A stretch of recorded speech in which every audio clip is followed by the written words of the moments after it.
Selamat datang kembali di sesi pembahasan mendalam kita. Kali ini, kita punya sumber yang menarik nih, dari buku Great Negotiators, karya Tom Bisor. Khususnya kita lihat bagian 6, kekuatan poker. Agak unik ya kedengarannya. Iya memang. Poker sama negosiasi kayaknya jauh ya, tapi ternyata banyak banget pelajaran berharga dari sini. Betul. Jadi misi kita kali ini ya menggali koneksi antara poker dan negosiasi ini, terus cari tips praktis yang bisa langsung Anda pakai. Oke, siap ya? Mari kita bedah. Nah, kalau ngomongin poker kan seringnya orang mikir, ini mau untung-untungan aja. Dapat kartu bagus, ya menang. Tapi sumber ini bilang beda ya, ada strateginya. Betul sekali. Justru itu poin penting pertama dari Biasor di bagian ini. Ada konsep namanya expected value atau EV. Intinya gini, kita harus bisa ngitung nilainya. Pemain poker pro itu, mereka hitung potensi menang kalah per jam loh. Oh gitu ya. Jadi ada hitungannya. Iya, ada hitungannya. Nah, negosiator hebat juga gitu. Menurut Beasor, Anda harus tahu persis berapa sih nilai rupiah dari kesepakatan ini, termasuk nilai tiap konsesi yang kita kasih atau terima. Kalau nggak ada angka jelas, ya kayak negosiasi tapi nggak tahu arah, gitu, gelap. Menarik, selain soal nilai, langkah-langkah di poker itu sendiri kan ada 4 ya. Mundur, ikut, bertaruh, naikkan taruhan. Itu gimana aplikasinya di negosiasi? Nah, ini juga menarik. Masing-masing itu ada pelajarannya. Fold atau mundur itu ngingetin kita soal pentingnya punya rencana B atau BATNA ya. Harus tahu kapan saatnya bilang, oke cukup, terus pergi kalau memang nggak menguntungkan. Oke, masuk akal. Harus siap pergi ya? Iya, terus cek atau ikut, itu artinya tahan dulu. Kumpulin informasi lagi kalau masih ragu, jangan gerasa-gerusu. Jadi observasi dulu. Benar. Nah, baru bet atau raise, naikkan taruhan, ini dipakai pas kita merasa, wah posisi kita kuat nih. Tapi, nah ini penting, Beasor ngasih peringatan, jangan sampai nafsu mengambil semua chip lawan bicara hari ini. Maksudnya gimana tuh? Ya jaga hubungan, kan besok lusa mungkin perlu negosiasi lagi sama orang yang sama gitu. Jadi jangan sampai menang sekarang, tapi musuhan nanti. Iya, jaga hubungan ya. Penting itu di bisnis. Terus, saya juga baca soal keraguan lawan. Katanya kalau di poker lawan kelihatan ragu, itu sinyal ya? Tepat sekali. Keraguan, atau misalnya pihak lain minta waktu buat mikir, time out gitu, itu seringnya bukan karena mereka lagi senang banget sama posisinya, malah sebaliknya. Sumber ini bilang, itu bisa jadi tanda mereka lagi dilema, lagi nggak pasti. Pemain atau negosiator yang posisinya mungkin lagi kurang bagus, biasanya butuh waktu mikir lebih lama. Ini petunjuk bagus buat kita baca situasi. Oke. Jadi perhatikan gestur ragu ya. Terus ada cerita lucu juga nih di buku soal anjing main poker. Iya itu. Ketahuan kartunya bagus gara-gara ekornya goyang-goyang. Ini kan nekenin pentingnya poker face ya. Jaga ekspresi. Persis, istilahnya tells. Mengendalikan sinyal-sinyal nonverbal kita itu, wah, krusial banget. Bisa ekspresi muka, gerak tangan, nada suara.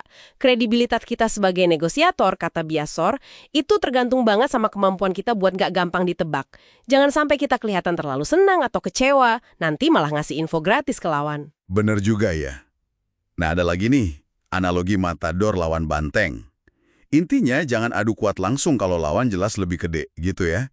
Hindari machismo. Tak, maksa adu kuat, konfrontasi langsung itu seringnya nggak bijak. Sumber ini nyaranin kita buat lebih fleksibel. Kayak Matador itu, dia kan nggak nabrak bantengnya langsung. Dia menghindar, cari celah. Atau pakai istilah Maori sidestep, manuver cerdik buat hindari bentrokan. Jangan coba tembus tembok lah. Cari jalan lain ya, jangan head on, oke.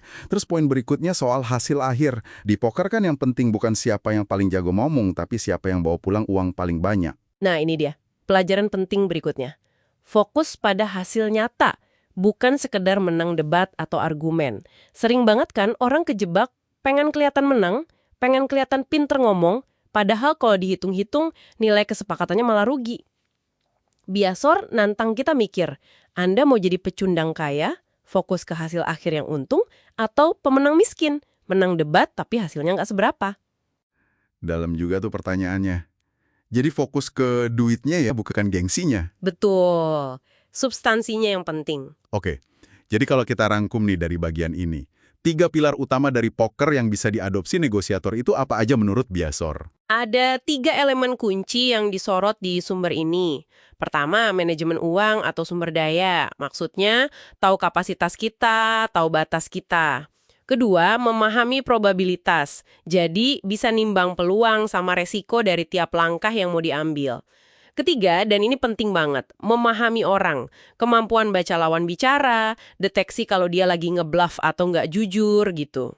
Manajemen uang, probabilitas, sama baca orang. Oke. Nah, terkait kemampuan ini, ada kutipan menarik dari David Sklansky, penulis poker itu. Katanya, latihan fundamental bisa ngalahin bakat alami. Ini nyambung juga ke negosiasi. Tentu saja, nyambung banget. Latihan yang terstruktur, terus menguasai dasar-dasarnya, persiapan yang matang, itu pasti bakal ningkatin kemampuan negosiasi kita secara signifikan. Pesan dari Sklansky yang dikutip Biasor ini jelas banget. Kalau kita tekun sama fundamental, kita bisa ngalahin orang yang mungkin bakatnya bagus, tapi ya latihannya kurang atau persiapannya nggak matang. Jadi latihan itu kunci ya? Iya, tapi ada satu catatan penting lagi nih. Beda mendasar antara poker dan negosiasi. Kalau di poker, tujuannya seringkali ya ambil semua chip lawan. Hubungan jangka panjang itu nomor sekian lah. Nah, kalau di negosiasi bisnis kan beda. Seringnya kita butuh jaga hubungan baik. Buat apa? Ya buat deal di masa depan, buat keuntungan jangka panjang. Oh iya, bener juga. Jadi jangan sampai mentalitas habisi lawan dari poker itu kita bawa mentah-mentah ke meja negosiasi. Harus disesuaikan konteksnya. Oke, poin penting tuh. Jadi, kesimpulannya gimana nih buat pendengar? Apa artinya semua ini? Kayaknya analogi poker dari Biasor ini ngasih kita kerangka pikir yang oke ya. Soal risiko, baca situasi, baca orang, fokus ke hasil nyata, tahu kapan harus gaspol, kapan harus ngerem atau bahkan mundur. Alat bantu menariklah buat ngasah insting negosiasi. Betul. Dan mungkin ya satu pemikiran terakhir buat direnungkan yang terinspirasi dari sumber ini, mengingat betapa pentingnya hubungan dalam negosiasi bisnis, mungkin pertanyaan kuncinya bukan gimana caranya saya menang kayak di poker, tapi lebih ke gimana caranya saya bisa pakai prinsip berpikir ala poker ini untuk dapat hasil terbaik, tapi sekaligus bisa bangun jembatan, bukan malah bangun tembok sama pihak lain. Nah, itu coba direnungkan.